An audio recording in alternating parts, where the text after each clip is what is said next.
al Google Classroom, pero tenían que hacer una presentación, que es lo que yo acostumbro que hagan.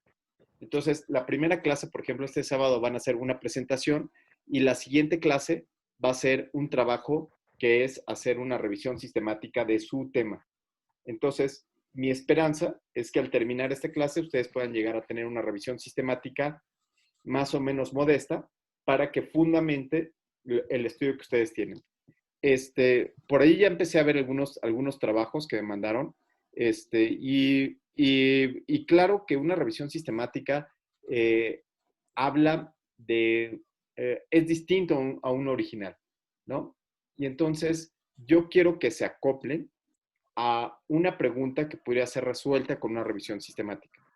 Entonces, dicho lo anterior, voy a empezar a platicar con ustedes y hablar de qué es una revisión narrativa. Y voy a empezar de arriba para abajo. O si quieren alguien tener la palabra, nada más ponen aquí abajo, o sube la manita para que yo les dé, ¿no? Si suben la manita, yo les doy la palabra. Si no, yo les voy preguntando. Una Reina Carvajal, ¿qué es una revisión narrativa? Nada. Pues es Norma una Jiménez. revisión. Sí, Sí. sí. Lo que pasa es que se hace aburrido si no contestan rápido. Entonces, Ah. no se preocupen, los voy a regresar otra vez. Entonces, atentos, ¿eh? Otra vez. Reina Carvajal, ¿qué es una Pues revisión narrativa? es la revisión de artículos ¿Artículo? de un tema para contestar cierto tema, pero solo se revisa de manera, pues, no sé cómo explicarlo. A ver, voy a intentar traducir lo que dijiste. ¿Es un artículo de cierto tema con No, ciertos artículos? Venga, Norma Jiménez, es ¿qué una, es Perdón, es una revisión de la literatura para responder una pregunta muy amplia, pero amplia? que no tiene un objetivo tan claro, únicamente sesgado por el conocimiento, para adquirir más que nada conocimiento sobre un tema en general. Ay, Por a ver, parte danos un ejemplo, porque no estoy ¿No la entendió? entendiendo nada. Perdón. A ver, Por intenta ejemplo, estructurar un poquito más. sí, es una revisión de la bibliografía, de la literatura en general. El objetivo es explorar, discutir un tema en específico, un tema que puede ser un tema muy amplio sin no tener nada más ahondar en el conocimiento de un tema, por ejemplo, responder algo muy, muy, muy amplio. Ok, ¿No? no entendí. Parece ser que lo que dijiste es una revisión de un tema amplio, pero no entiendo qué es un tema Mm, amplio. yo creo que ¿Podrías poner un básicamente, ejemplo? sí, por ejemplo, yo puedo hacer una revisión narrativa acerca de que quiero estudiar un poco sobre el asma, Quiero estudiar asma un en poco de niños. las... Ajá. Voy a estudiar únicamente asma en niños. Entonces yo Asma. puedo revisar la literatura en cuanto a tal vez el tratamiento más actualizado. Y lo que voy a adquirir es conocimiento sobre los tratamientos que se están utilizando en la actualidad, ya que voy a adquirir un conocimiento muy general sobre los nuevos tratamientos. Si yo quisiera ahondar específicamente en uno, cuál es el más efectivo, cuál es comparado con otros, entonces ya me iría a otro tipo de revisiones. Fabi. Creo Ay, que cuando Fabi. yo lo revisé, entendí que era buscar sobre un tema o una pregunta que podrías encontrar en cualquier tipo de literatura y que puede ser por un consenso como hasta de expertos o hasta de cualquier libro o cualquier revista que puedas encontrar respecto al tema. Y guiado a ya revisiones sistemáticas, como buscar en ciertos artículos científicos basados en evidencia médica que te llevaran al objetivo de tu pregunta en sí, que fue como yo lo entendí en narrativo y en sistemático y aparte lo del metaanálisis. A ver, pero todavía no nos quieras confundir, canija, Fabi. Apenas Es estamos que como intentando ver el para primer paso, entender que es, esa, sí, yo lo ¿qué es entendí una así, revisión narrativa? como es una pregunta que tú tienes, pero que puedes encontrar Ah, de ¿sí forma responde general. preguntas? No, más bien es como una revisión de cualquier tema que puedes encontrar en cualquier tipo de literatura y que No también entendí puede ser nada. como... Estoy igual que con Reina, que decía es cualquier tipo de cualquier cosa que puede venir de cualquier lado y lo puede ser cualquier gente y puede ser cualquier cosa que me pueda yo cualquier imaginar. De un tema que tú decías buscar, De cualquier tema. pero que lo puedes encontrar, por ejemplo, en un libro de biblioteca, en una enciclopedia o hasta en un consenso de expertos, que fue como lo que yo entendí como un concepto de algunas personas, que fue lo que entendí en el contexto de narrativo, que era un Muy tema bien. en general que puedes encontrar en como cualquier información, pero no a diferencia de la revisión sistemática, que era No, una espérate, revisión espera científica. un segundo, espérate un segundo. Es Muy que bien, para poder entonces hacer Reina Carvajal, Norma Jiménez y Fabi dicen, es algo que alguien decide escribir. Yo digo que voy a escribir acerca del tocilizumab en el ABC y voy a decir si funciona o no funciona y me vale gorro que, así que, ¿qué traen? Yo lo hago por mis calzones, por mis pistolas, porque yo soy, ¿cómo se llama? Infectólogo del ABC, pues qué óvole, pelado. Alejandro Gómez Nogués, ¿me podrías decir cuáles son los contras de este tipo de revisiones Este narrativas? tipo de revisiones no tienen como requisito declarar los métodos que utilizaron para obtener, seleccionar o priorizar la información. O sea, No, no dicen como en el gobierno, ¿de dónde vino el dinero? Si alguien los está comprando, si alguien le regaló un viaje, si les dijo que ellos eran los expertos y entonces yo me acuerdo de uno al que fui, ¿no? Y entonces nos llevaban todos a Cancún, ¿no? Y entonces en Cancún nos decían, ustedes son los expertos, ¿no? Y ustedes como expertos vamos a hacer aquí un consenso de expertos y entonces todos vamos a votar a ver si el tocilizumab funciona, el remdesivir funciona para el COVID-19. ¿Y qué crees que hacíamos todos? pues votaban por quien nos llevó a Cancún. Oye, pero ya estábamos medio jarras, ¿no? Porque primero nos embrutecían con un poco de alcohol y después ya votaban. ¡Ah! ¿Qué es un experto, Ariel Schiffleif? Pues en teoría una persona con un conocimiento extenso de un tema. Definirlo a nivel práctico pues es difícil porque Y no práctico, definirlo a nivel no práctico. O sea, a nivel práctico es imposible. Pero al nivel no práctico, ¿cómo podrías definir a un experto? una persona que domina un tema Una persona que domina un tema. O sea, por ejemplo, o un ustedes, área de trabajo. díganme el nombre de un experto. Por ejemplo, en el ABC tienen varios que salen en la tele, ¿no? O en el radio, ¿cierto? Y les llaman expertos, ¿sí o no? ¿Qué examen les hicieron? No sé. No sabemos. Ninguno. Quizás ninguno. Quizás algunas veces lo que sucede es que se denomina el adjetivo experto a alguien que te cae bien, ¿no? Y entonces, ¿cuál sería el problema de llamarle experto a alguien que te cae bien, estimado Juan Jaime Antonio Hidalgo Carrera, para hacer una revisión narrativa, por ejemplo? Pues se vuelve completamente subjetivo todo. O sea, puede carecer de valor completamente porque pues a lo mejor un experto como tal podría ser alguien que ha hecho muchas revisiones anteriores en otras revistas publicadas, entonces ya con eso ya como que ya lo respaldan, ¿no? Pero cuando uno está empezando, pues como que es difícil que uno se pueda validar como un experto y pues, si acaso con el diploma de especialidad en su área, pues se puede dar por entendido. No manches, qué bendición. Oye, ¿y qué te parece estos que dicen, en mi experiencia, ¿no? ¿Sabes qué es? Que, mira, estábamos aquí en la terapia intensiva y teníamos un paciente que acababa de llegar y en ese momento le pusimos tocilizumab. Mira, güey, por esta que mejoró. ¿Qué opinas de esos expertos que tienen experiencia en la práctica clínica?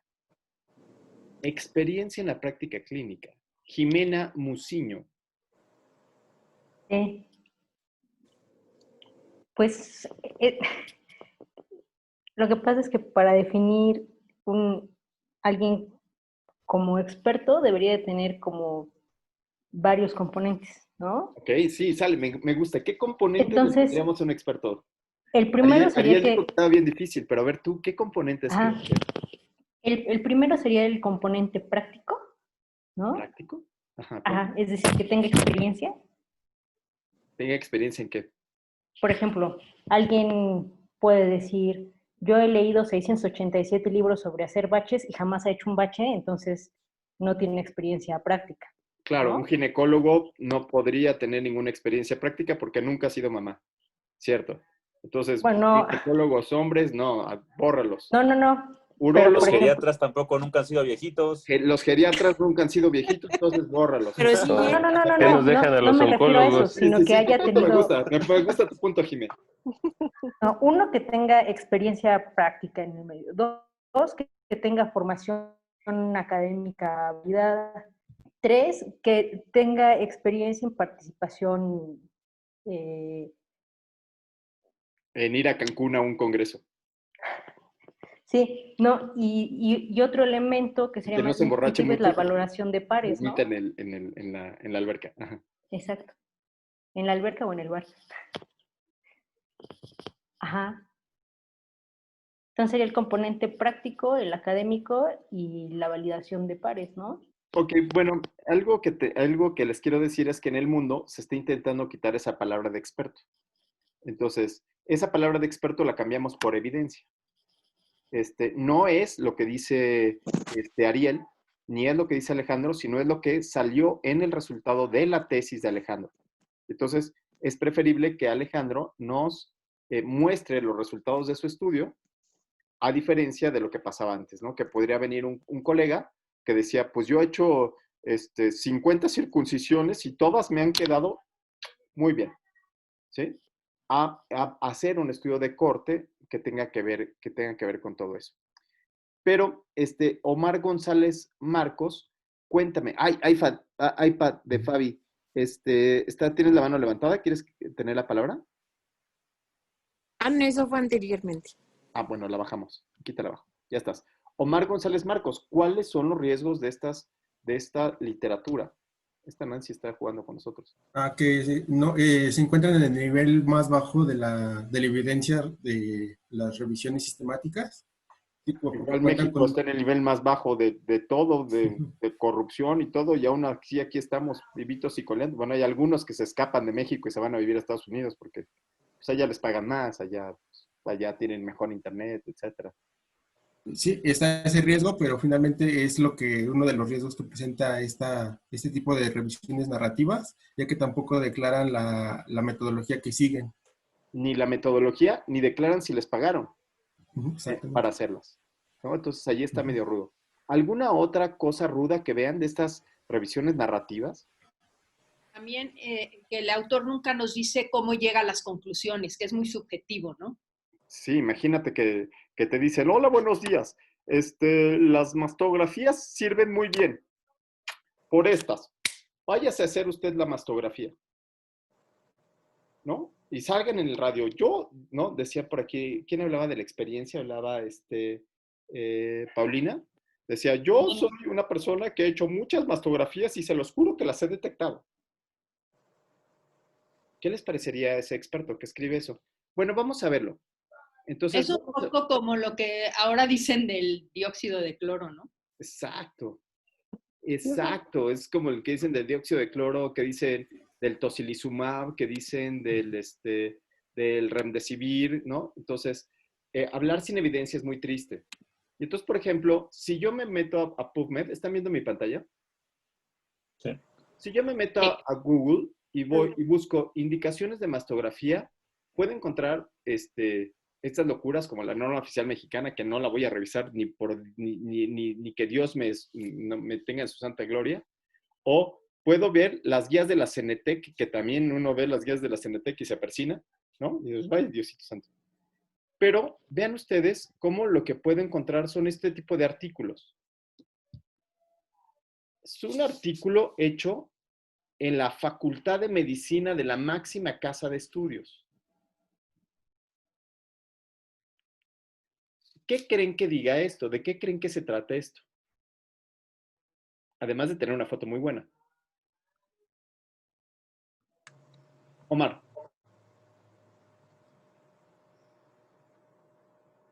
Pues por el título puedo... Artículo original. Sí. Pues no me parece que sea un artículo original de entrada. porque por el Claro. título no menciona alguna maniobra que esté haciendo, un desenlace que esté buscando. Nada más dice que la detección temprana y diagnóstico del cáncer mamario, pero no nos habla sobre algo novedoso que nos esté proporcionando para, con respecto al texto que está escribiendo.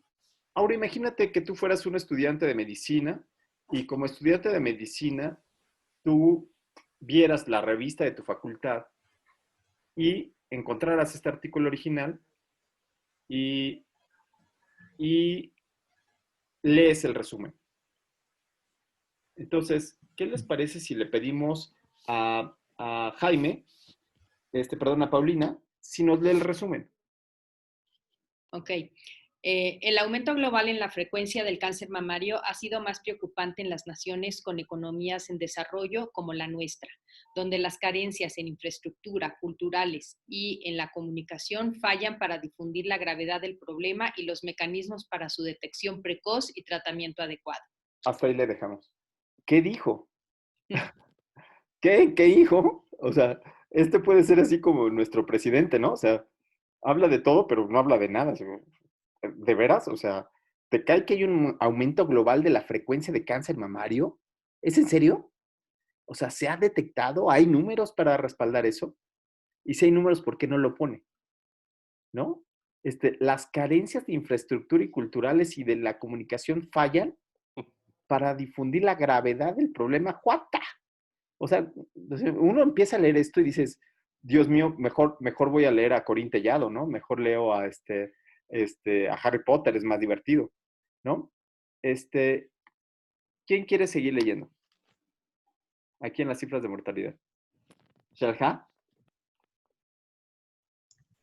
Las cifras de mortalidad por cáncer mamario en México son desde hace 5 años superiores a las del carcinoma cervicouterino, que era la primera causa de defunciones por cáncer en la mujer. Entonces, cuate le tienen que dar Ritalin, porque empieza a hablar de cáncer de mama, pero después dice, no, hombre, pero es más fuerte que eso. Pero no se preocupen porque la obesidad mata más, ¿no? O sea, ni se fijan porque ser obeso, ese sí es un problema. Si es que no se llegan a operar con Ariel, porque si se operan con Ariel, miren, ¡ay, hasta cinturita te deja! ¿Sí? ¿Se entiende? Entonces, vean cómo esta revisión no lleva nada. Seguimos, ¿quién anda por aquí? ¿Quién más quiere leer? ¿Ariel, quieres leer? La aplicación de campañas nacionales de tamizaje con mastografía anuales, generalizadas a toda la población femenina superior a los 40 años de edad, ha conseguido en los países desarrollados reducir de manera muy importante la mortalidad por cáncer mamario y ha demostrado ser el método de elección para lograr tal reducción. ¿Qué opinas? Pues, ¿basado en qué? Déjate basado en qué, es el señor adjetivos, ¿no?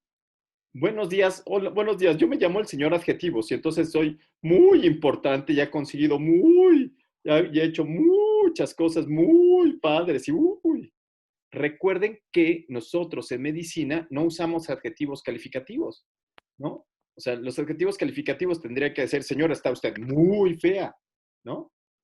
¿no? Ariel le diría, usted está muy gorda, ¿no? Y los que hacen ginecología, usted está muy embarazada, ¿no? Eso no lo hacemos, o sí lo hacemos en la práctica clínica. No. ¿Jugamos así con los pacientes? ¿Somos así de ridículos? Alguien que siga adelante. En nuestra realidad nacional, la detección del cáncer mamario se realiza cuando los tumores de la mama son palpables en la inmensa mayoría de los casos, por lo que la autoexploración es el recurso a nuestro alcance hasta que puedan efectuarse campañas generalizadas de mastografías de tamizaje que puedan detectar la enfermedad en etapas curables y así abatir las elevadas tasas de mortalidad de esta terrible enfermedad. ¿Qué les dejó de conocimiento este último renglón? ¿Qué podrían decir de esta revisión narrativa? Pues que nada más que es mejor el auto, o sea, que en nuestra población lo mejor es la autoexploración. ¿Qué tanto sirve la autoexploración? ¿Qué tanto sirve? Sí. Pues dice que sirve, que sí es buena. Pero nada más, no dice cuánto. Nada más dice.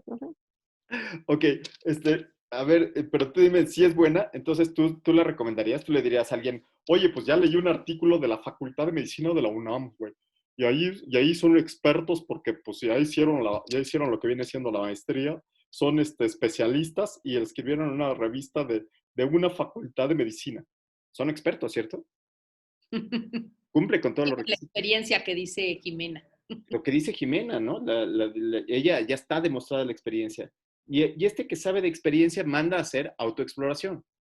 ¿Tú le dirías a alguien que se autoexplorara para encontrar cáncer? ¿Con este artículo? Igual, No. igual y sí, porque te dices, ay, se siente bien sabroso y la señora va a sentir rico. Está bien, ¿no? Hágasela. Como quieres, mejor que nada. ¿Pero tú se lo recomendarías como médico? Pues, ¿Basado en ese artículo no? Ok, basado en ese artículo, ¿no? ¿Por qué no?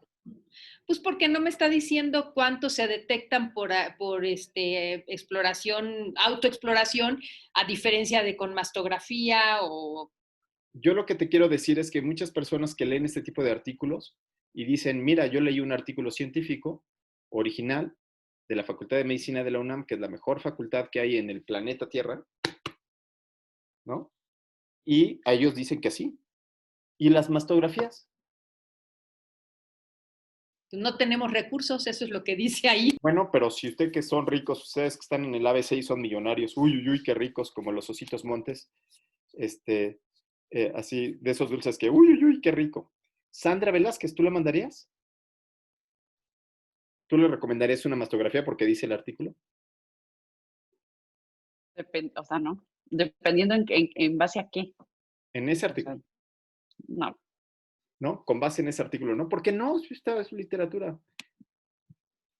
Reina Carvajal, ¿es literatura o no?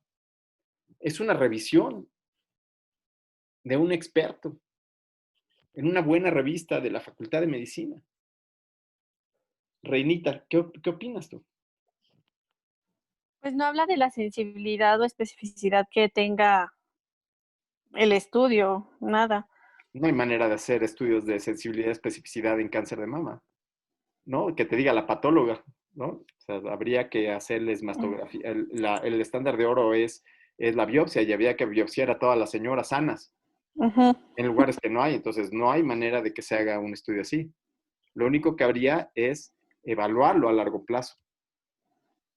Lo que les quería decir, ya ustedes...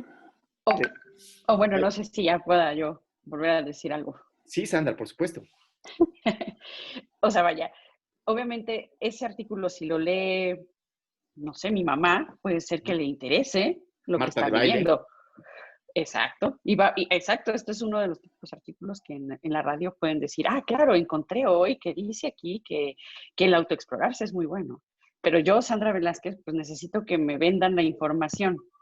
O sea, que me digan, esto funciona como sistematizadamente, esto funciona por esto y por lo otro, y mira, te comprobé que así es como va a funcionar, y entonces puede ser que entonces ya me anime, pero este artículo pues no cumple con esas características para convencerme.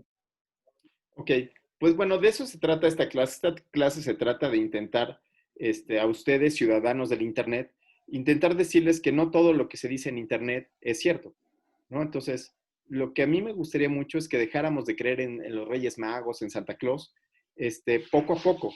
Muchos de nosotros todavía seguimos creyendo en los Reyes Magos y en Santa Claus. ¿Quién de aquí todavía cree en los Reyes Magos? ¿En Santa Claus? En Santa Claus ya menos, ¿no? No, pues no. Ya, nada más una. ¿En el hada de los dientes? ¿No? ¿El hada de los dientes? No. Bueno, ¿el ratón de los dientes? Bueno, por Sí. pediatra. Una persona en el ratón de los dientes. ¿En las guías de práctica clínica? No, ¿En pues las no. normas oficiales mexicanas? ¿En los reportajes de la tele? ¿Qué? Te quedaste pasmada, estimada Sandra Velázquez. Somos una serie de personas incrédulas. Ok, me da muchísimo gusto que sean personas incrédulas. En esta maestría nos han hecho más incrédulos todavía. Perfecto, qué bueno, me da muchísimo gusto. Todos nos lo destruyen. Excelente, me da muchísimo gusto que ahora vivan en esta realidad, en este mundo, que alguien les haya dado la gema de la realidad y logren estar en este lugar y en este momento, ¿no? Versus estar en otros momentos pensando en cosas que no son. Y entonces, Entonces, ahora vean qué es lo que pasa si yo voy ahora a PubMed y me busco un estudio. Entonces, esta es una revisión narrativa y los riesgos de una revisión narrativa es que me puede llevar a poner casos clínicos muy graves en donde se detecta, hasta mi abuelita puede detectar el cáncer, ¿sí? O puede poner, pues solamente estas palabritas, ¿no? De la experiencia, pero no dar los números como si no supiéramos absolutamente nada al respecto. Y después, si nosotros quisiéramos clarificarlo un poquito más, lo que haríamos sería buscar esto en PubMed, las mamografías en screening. Tómala. Pues hay 175 revisiones y tendría que revisarlas y tendría que entenderlas. Entonces, aquí podríamos decir, ¿cuál es la diferencia entre una revisión sistemática y esa revisión que vimos hace rato? ¿Cuál es? Sí, adelante. Adelante. Pues, lo primero es que está basado en artículos, o sea, la revisión sistemática está basada en artículos científicos y que o sea, la revisión sistemática se basa también en un protocolo para poder hacer una buena revisión. Me gustó mucho lo que dijiste, que con eso de artículos científicos, es decir, hay artículos científicos y artículos no científicos, ¿cierto? Sí. Ok, entonces aquí ya tendremos nuestro primer acuerdo. Una revisión narrativa es un artículo no científico. Y en eso tiene que quedar muy claro. Una revisión narrativa nadie la toma en cuenta.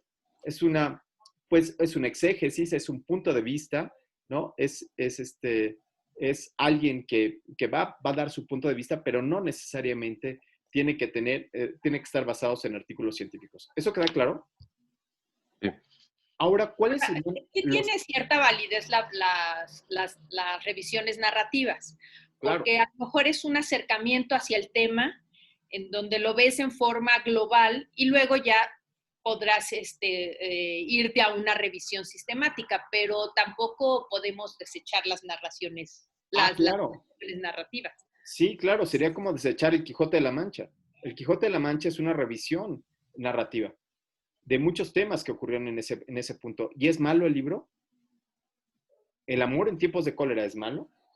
No, pero me refiero a revisiones en cuestión de, por ejemplo, de alguna enfermedad o de alguna, pues no sé, conocimiento de alguna patología en especial. Pues es bueno a lo mejor empezar con revisiones narrativas para luego ya buscar algo más específico en una revisión sistemática. Me parece muy bien.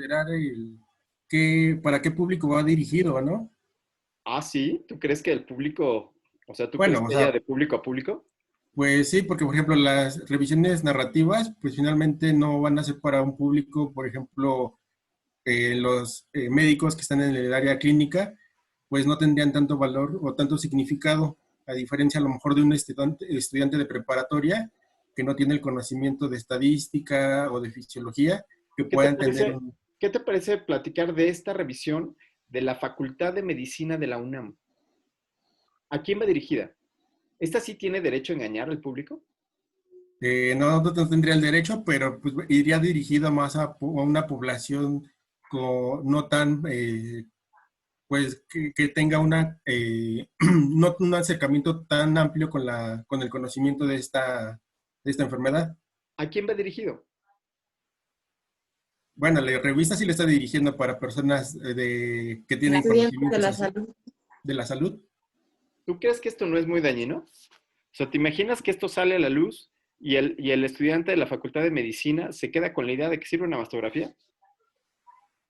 Sí, en ese sentido sí. Sería peligrosísimo, ¿no? Sí. Entonces, yo estoy de acuerdo que las revisiones narrativas son muy útiles. En eso estoy completamente de acuerdo. Nos abre la mente, nos deja ver los puntos de vista del autor, nos da otras cuestiones más. El problema está en nosotros. Nosotros como el público, ¿no? Tenemos la posibilidad de ser engañados o no, ¿sí? Entonces, nosotros somos los que tenemos que tener la vacuna. El compromiso es de nosotros para poder leer o no leer las revisiones narrativas, ¿sí? Entonces, yo lo diría que es al revés. Primero hay que leer las revisiones sistemáticas y ver qué es lo que dice la ciencia Y una vez que ya sé qué es lo que dice la ciencia, ahora sí ya voy a leer las narrativas. Pero nos queda menos de un minuto, amigos, y nos queda la siguiente parte de la clase. Entonces, ahorita le voy a apagar y nos volvemos a meter en la misma, en el mismo link, con lo mismo todo, y nos vamos a dar, ¿qué les parece si nos damos, son las 12:10, nos volvemos a meter a las 12:15 para que vayamos al baño y estiremos las piernas? ¿Les parece bien? ¿Sí? Sí. Vale. Sí, doctor. Lo apago y nos vemos a las 12:15.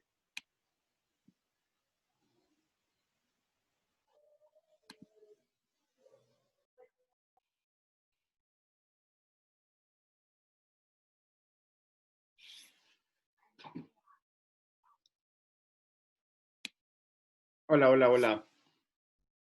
Hola, doctor. Ya estamos aquí de regresos.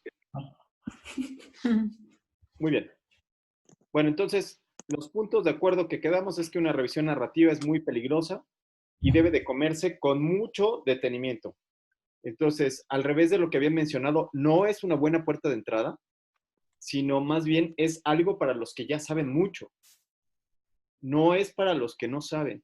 Es muy difícil diferenciar la verdad de la mentira en una revisión narrativa. Entonces, solamente déjenlo para aquellas personas que son muy buenas y que pueden comentar detalles muy, muy finos y muy importantes en esas revisiones. ¿Ok? ¿Queda claro? Sí sirven, pero hay que tenerles cuidado. Ahora, ¿qué demonios es eso de una revisión sistemática? ¿Y qué es eso de la colaboración Cochrane? Omar. Una narración, perdón, ¿qué? No, ¿qué ¿Una es revisión? una revisión sistemática? Ah, ok. Aquí tenemos esta de la colaboración Cochrane, que la saqué de buscar en PubMed, ¿sí? Screening y Mortality, y buscar colaboración Cochrane. Y entonces aquí tengo esta revisión sistemática de la colaboración Cochrane. ¿Cuál es la diferencia con esa otra que vimos? Esta, por ejemplo, yo tengo que una revisión. Bueno, hola, hola, ¿me escuchan? Hola, hola, hola, hola. Sí, se escuchan bien. Sí, lo Sí, escucho. escuchamos a los dos. Ah, gracias. Yo de repente los perdí. Entonces, perdón, Omar, ¿cuál es la diferencia entre la revisión narrativa y una revisión sistemática? Jaime. Hola, hola, hola.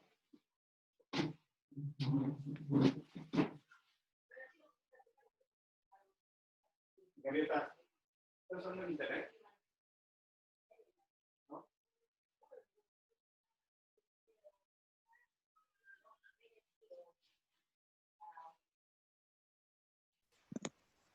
Perdón, yo creo que fue mi internet el que se me hizo bolas el engrudo. Ay, estábamos otra vez. Omar, tú estabas Sí. platicando. ¿Cuál es la diferencia entre una revisión narrativa y una revisión sistemática? Bueno, la revisión sistemática es una investigación científica secundaria que, a diferencia de la revisión narrativa, esta sí ya cuenta con una estructura para realizar la investigación, y están basadas en responder una pregunta clara y objetiva en la cual se recopila y proporciona un resumen sobre un tema específico. Dicho procedimiento se realiza con un diseño preestablecido. Una de las características de la revisión sistemática también es que no se basa en sujetos o en pacientes, sino más bien que se realiza en estudios clínicos originales disponibles en diferentes fuentes o bases de datos. Ok, eso lo hace secundario, ¿no? Pero al final de cuentas, las observaciones que se hacen en pacientes. Sí. ¿Sí? Ok, entonces paso número 1. La revisión sistemática tiene un mecanismo de búsqueda como tal. Por ejemplo, que hayan buscado en todos los artículos publicados en Medline, en la colaboración Cochrane, en cartas, en abstracts, en artículos no publicados o en algunos que haya contactado el autor. ¿Cuáles son los problemas de buscar en estos lugares? ¿Cuáles son los problemas de buscar en PubMed, etcétera, etcétera? Jaime Hidalgo. Pues los principales problemas, pues, de la revisión Cochrane como tal. No, otra vez, la pregunta es, ¿cuáles son los problemas de buscar en Medline, Embase, Cochrane Base Group, buscar, digamos que en la literatura publicada? Pues La a lo cantidad mejor de información, ¿no? la cantidad de información, sí. Que nos va a arrojar una búsqueda. Y también tiene que ver, por ejemplo, ahorita con lo del coronavirus, yo estuve haciendo mucha investigación y muchos artículos se citaban a ellos mismos, y entonces uno se encontraba 90 artículos que en realidad, depurando todos los que se citaban, eran unos 15. Igual sucede con mastografías.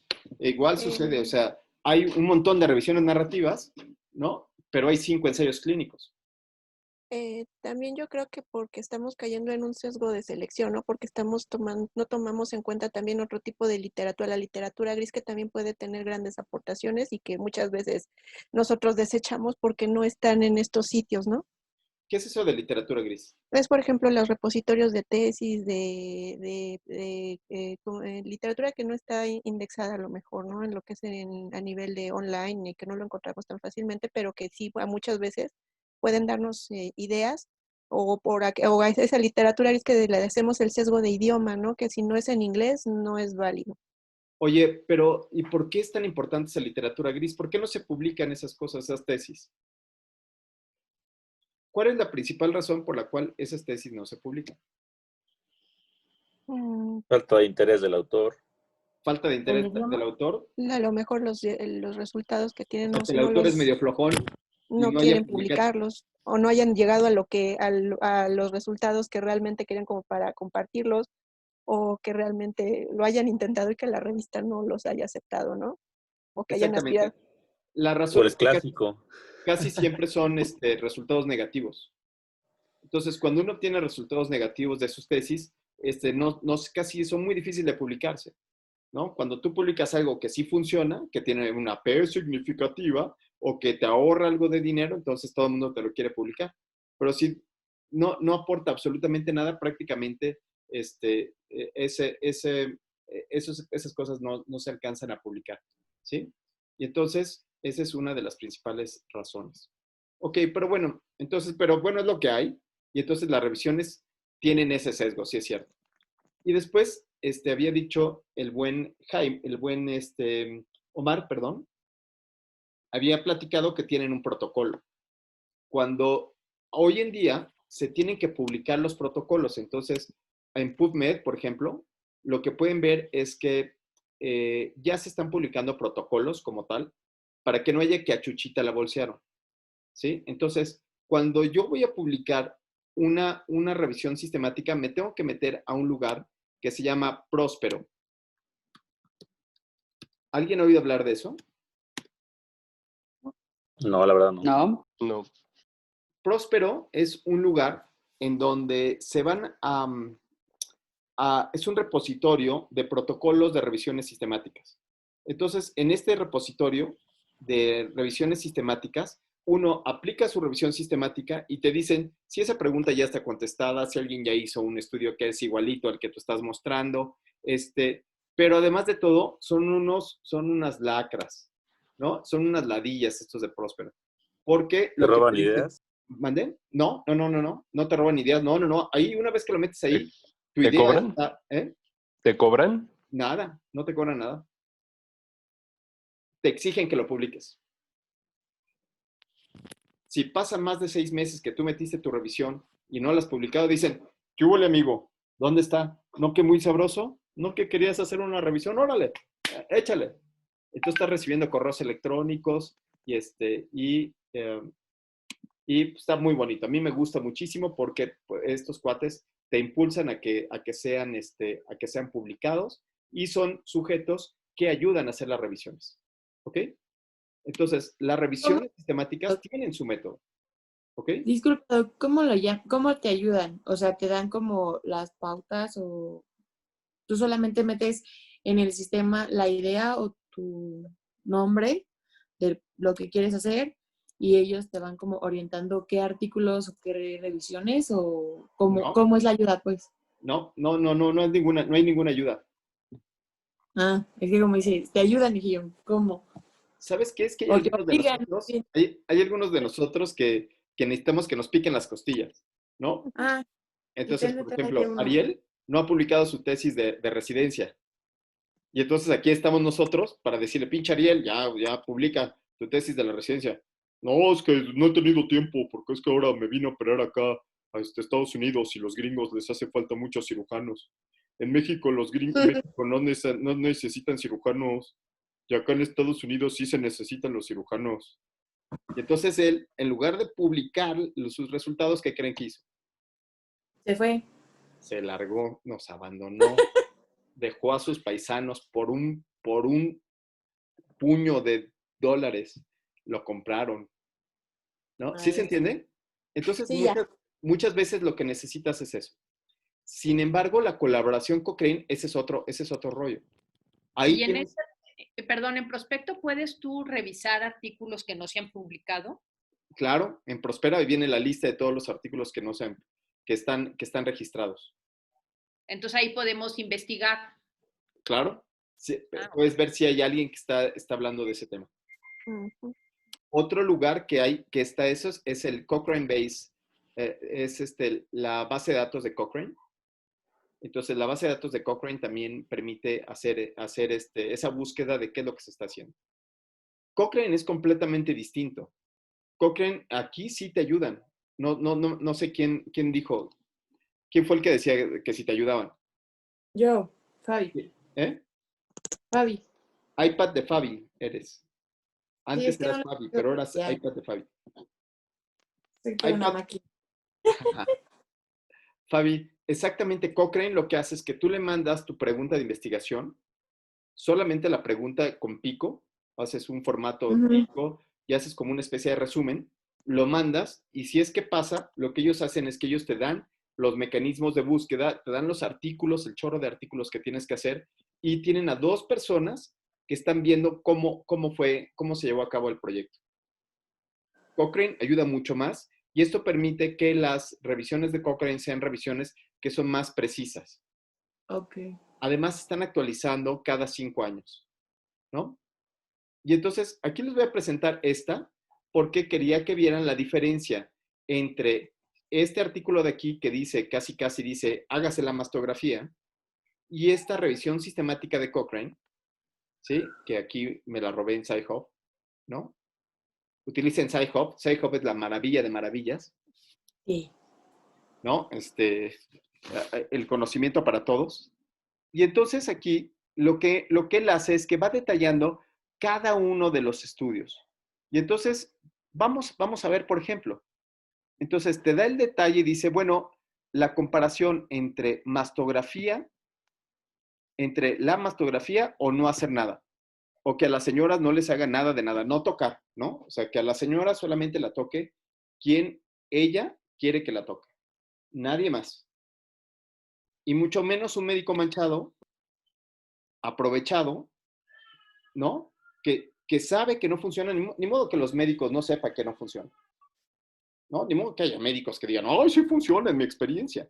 Pues sí, pues ese es un gandalla que quiere andar tocando a las señoras de más, toqueteándolas. ¿Me explico? Vean este resultado. ¿Alguien lo puede leer? Sí, ¿qué te parece, Nancy González? ¿No? Alejandro Nogués, venga. Te va a partir el corazón, doctor. ¿Por qué, Alejandro? Tú eres Soy oncólogo. oncólogo.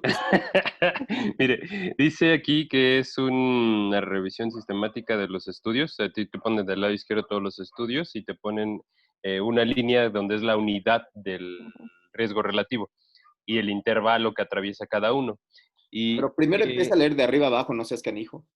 dice comparación del tamizaje con mastografía versus nada y desenlace de mortalidad global a 7 años de seguimiento.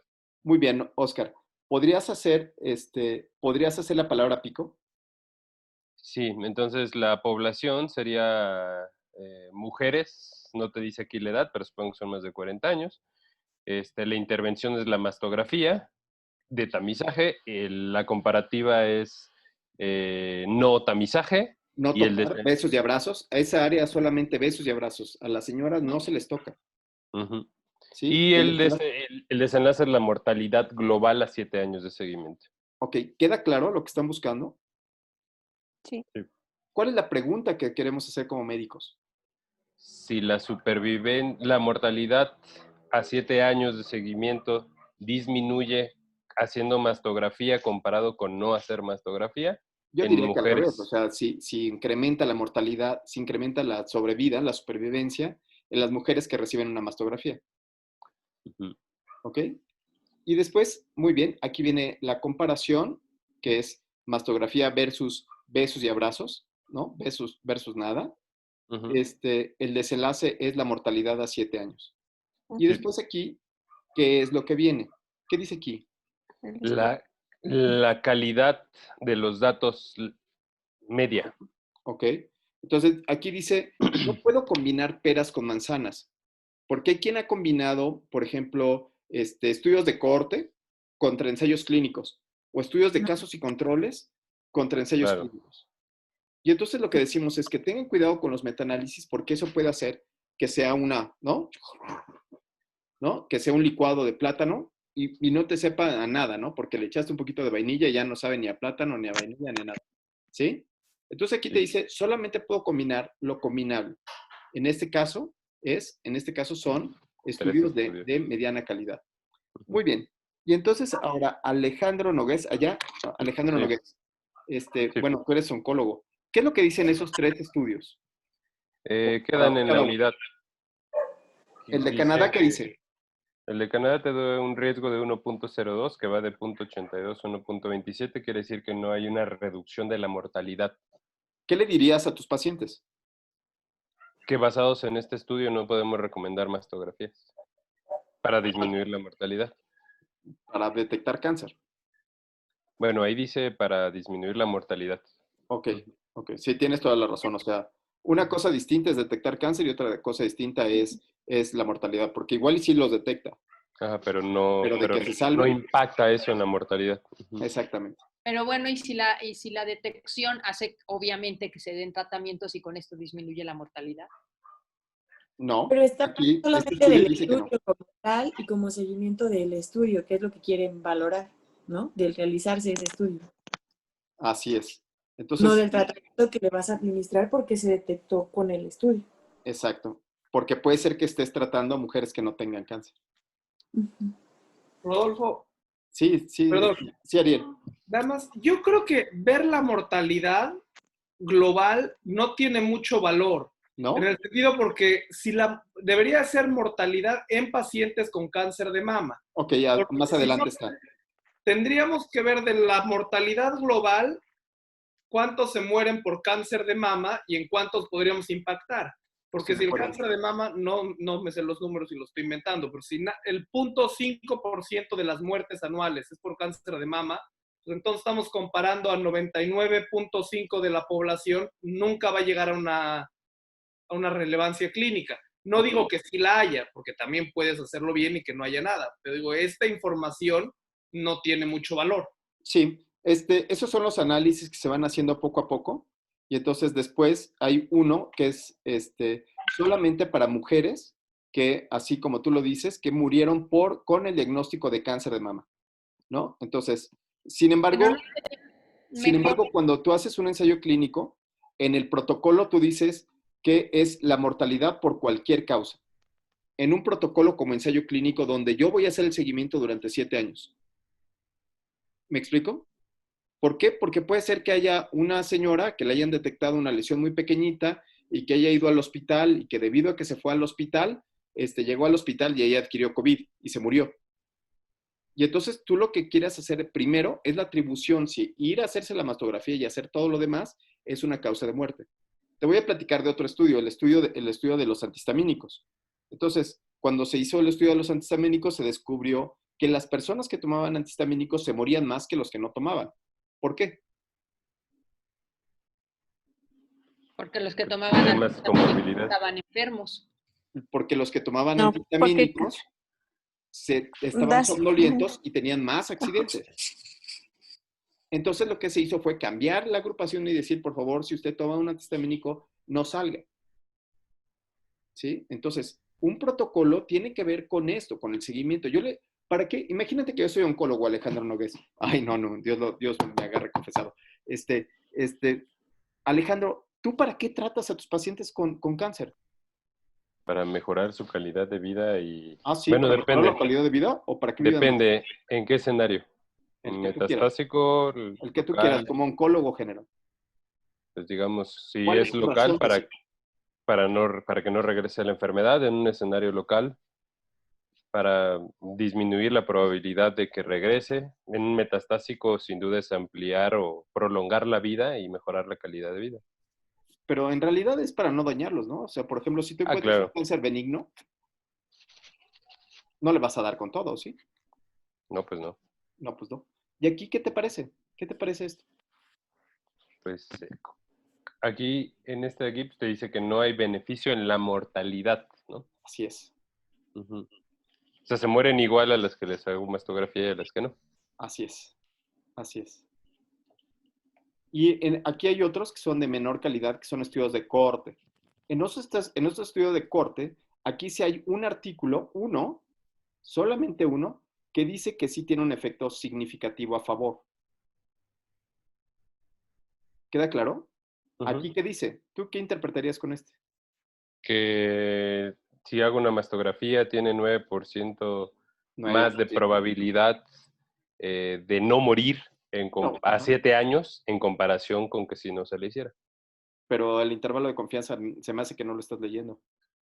Les queda limítrofe, pero no toca la unidad, queda hasta 0.99. No, pues le ayuda como la ivermectina un 1% a disminuir la mortalidad.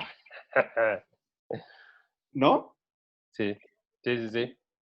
Ok. Y entonces, ¿y si viéramos el efecto final? ¿Qué me dirías?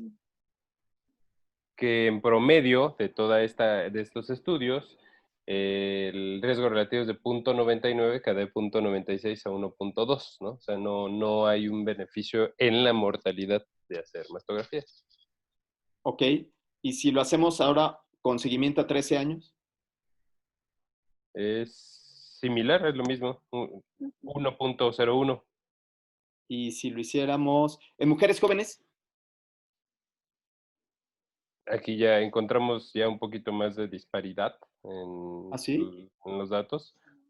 Tenemos datos a la derecha, cosa que no teníamos del otro lado, pero como tenemos más estudios que están debajo de la unidad, el resultado es lo mismo, 1.03.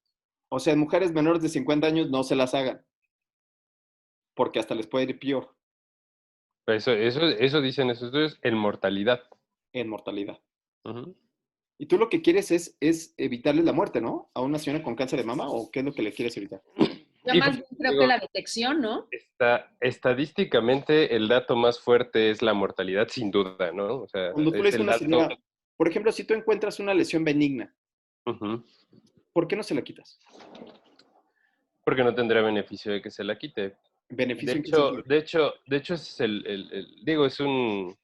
es mucho más profundo que analizar la mortalidad.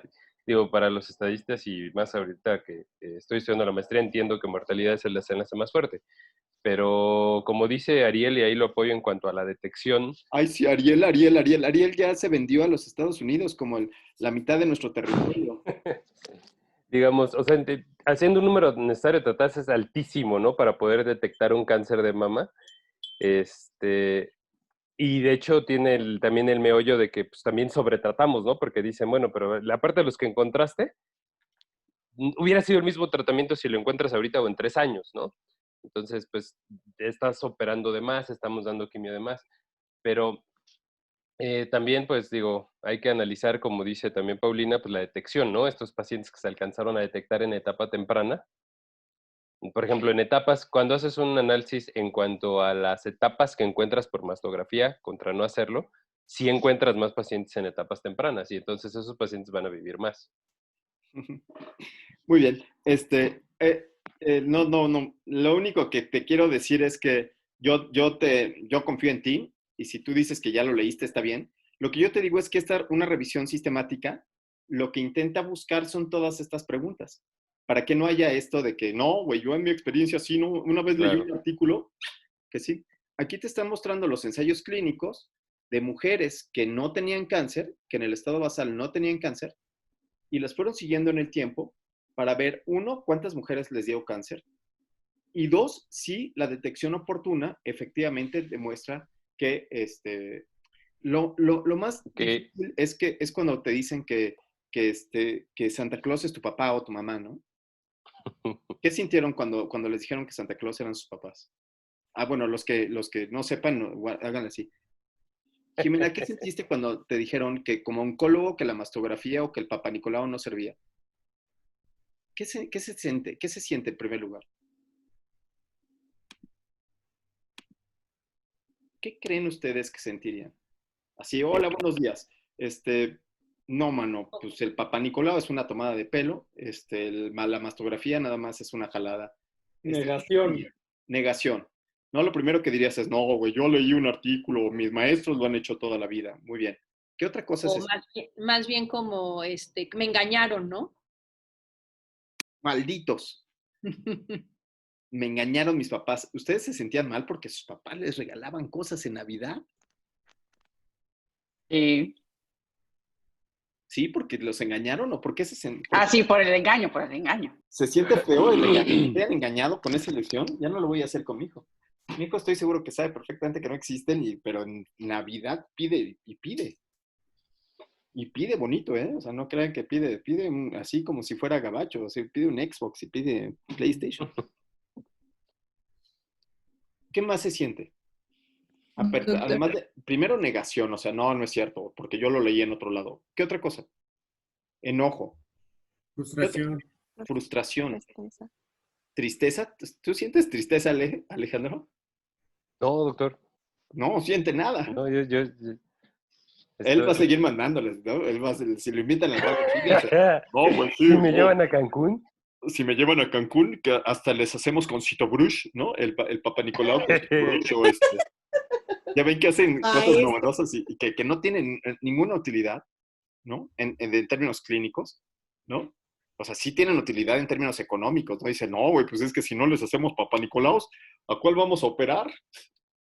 Nos vamos a quedar. Es que eso otra vez es en cuestión de mortalidad, ¿no? Claro. Pero. Tú tienes razón. O sea, vamos a decir que no se hagan Papá Nicolaos porque no sirve.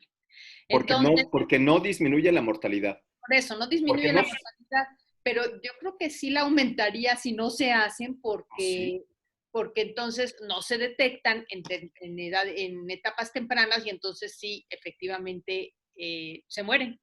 Entonces, Paulina Martínez dice, sí sirven.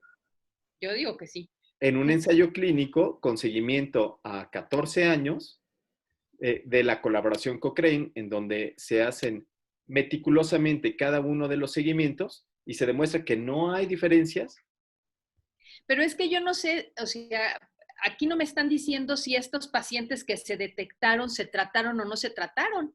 A lo mejor, claro, disminuyó la mortalidad porque sí se trataron. Ah, no te preocupes, sí, todos los detectados, no, tampoco es Auschwitz, ¿eh?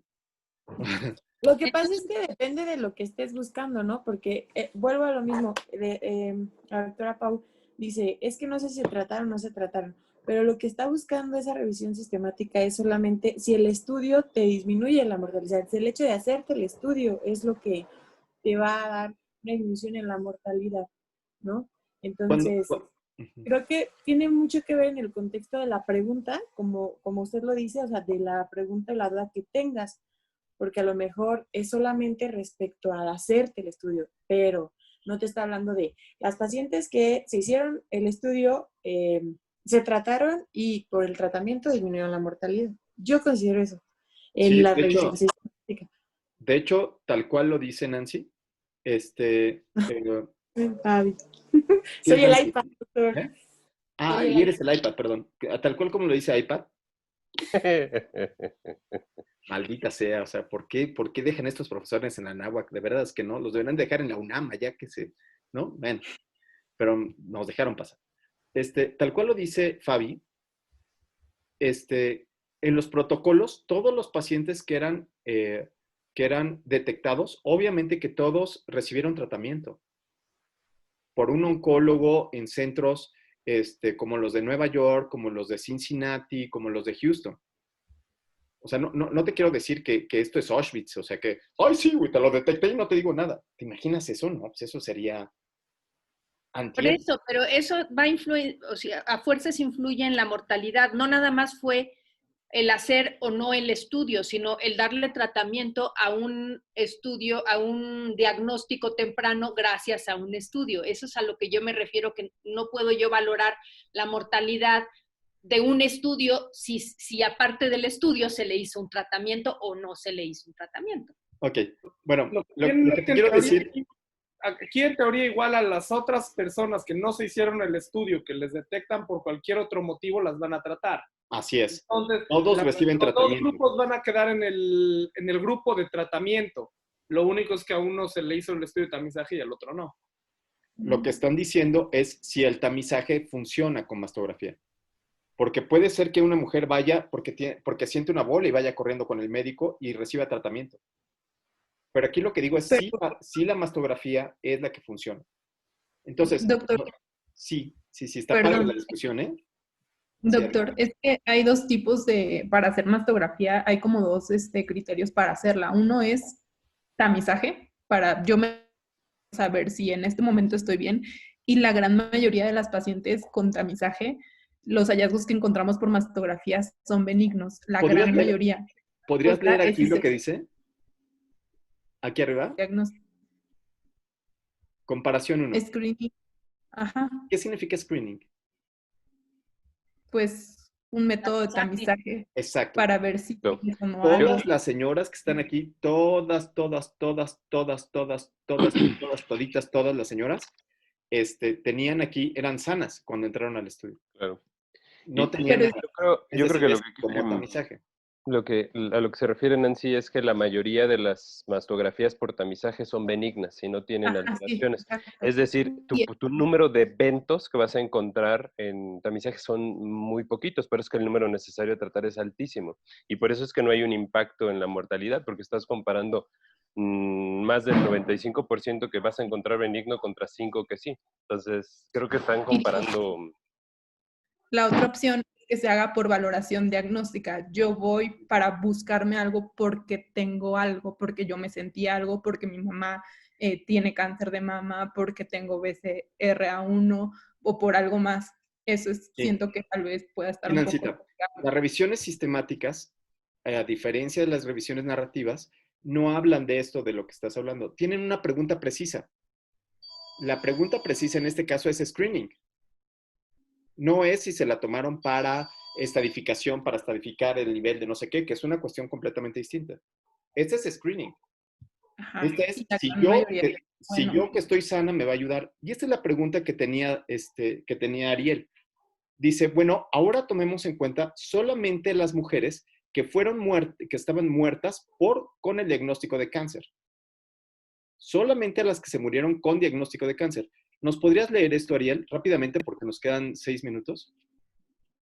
Sí, ¿podrías leer esta diapositiva? Sí. Pues básicamente dice que no hay diferencia, igual limítrofe favoreciendo al screening, pero... ¿Ah, sí? ¿Dónde está el limítrofe, amigo? Hasta abajo, punto 85. Si combinas peras con manzanas. Ah, sí. ¿Sí? O sea, si tú no hubieras hecho la maestría y combinaras y no sabrías diferenciar entre un ensayo de clínico y una cohorte, entonces yo te diría, oye, es limítrofe, casi funciona. ¿No? Que igual el valor clínico de eso, pues igual sería muy relativo. O nada. O nada, por eso, o sea, es a lo que me refiero. No, el hecho de que esté estadísticamente tan limítrofe no quiere decir que clínicamente tuviera un impacto, aunque sea de... Y la razón es porque están estudiando una población de 137,000 mujeres en screening contra 106,000. O sea, no es una población chiquita, es una N enorme, ¿no? Las Ns enormes te pueden demostrar hasta que los ojos verdes son causa de que te agarren la nacha en el metro, ¿no? Que probablemente es cierto. No, por supuesto que no. Los mexicanos son... jamás le daríamos ¿no? ¿Se entiende? Aquí está tu pregunta. Si hacer screening va a disminuir las muertes por cáncer a 7 años. Doctor, yo estoy a de acuerdo 13 con años. usted. Yo estoy de acuerdo con usted, perdón, en que la mastografía de tamizaje no impacta en la mortalidad de los pacientes. Pero sí creo que el desenlace de mortalidad para un estudio de tamizaje con esa incidencia de alteraciones no debería ser nuestro desenlace. Perfecto. Bueno, lo único que estamos viendo aquí es cómo tenemos estudios que tienen que ver con revisiones narrativas como esta de aquí, estudios que son revisiones sistemáticas con metaanálisis que nos permiten discutir esto de esta manera, discutir el tema diciendo, yo no voy a discutir, por ejemplo, si la mastografía no sirve en señoras que ya tienen lesiones muy grandes, sino yo quiero discutir si hacerles screening a las mujeres para poderles detectar de manera temprana va a ayudar. Y entonces aquí yo demuestro que no hay esa, sino que al contrario, lo que sucede es que puede ser que incluso puede ser más dañino. Lo que se ha encontrado es que a 7 años y a 14 años, las mujeres que se hacen mastografías tienen un sobretratamiento y ese sobretratamiento les llega a tener eventos adversos, sobre todo si son realizadas en mujeres jóvenes de menos de 50 años. Y entonces, esa sería la diferencia entre una revisión sistemática y una revisión narrativa.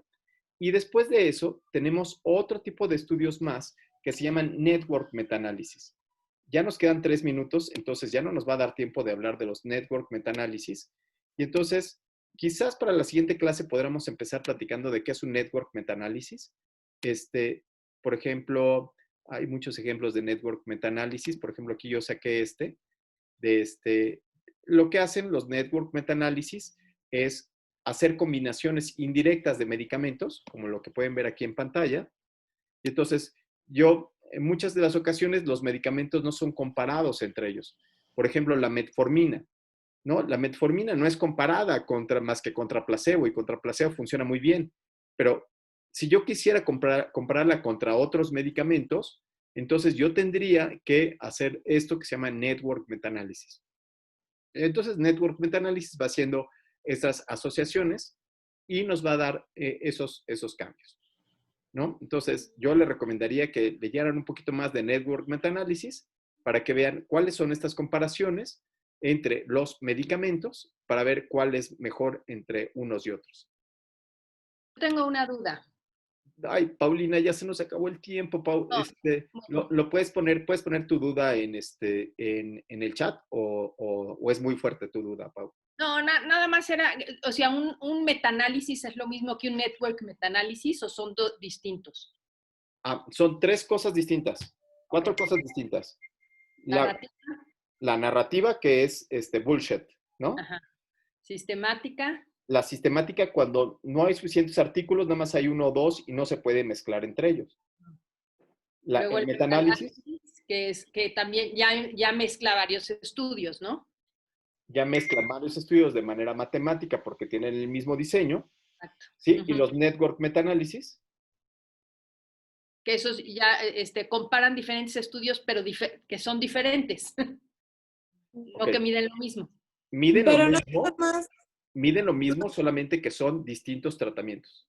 Okay. Solamente se enfoca en tratamiento el network metaanálisis porque compara fármacos, Doc. Es que esa parte también me quedó como duda. No, porque también, tratamiento A, B, tratamiento A, B, o así, como yo lo leí.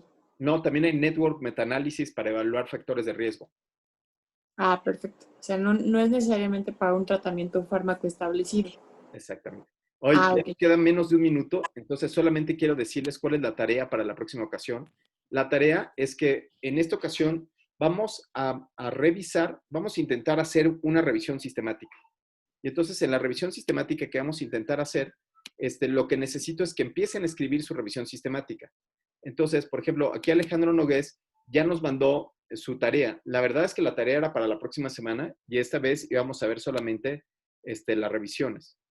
Entonces, los tipos de revisiones. Entonces aquí lo que yo les pido es que en su título pongan sus pacientes, su intervención, su comparador y su desenlace. Aquí lo hizo muy bien. Pacientes con cáncer metastásico, cultivo de células malignas, ¿contra qué? Aquí Sí. no es esto. Aquí es las que progresó y las que no progresó. Ujú. ¿Ya vieron? Este es el desenlace.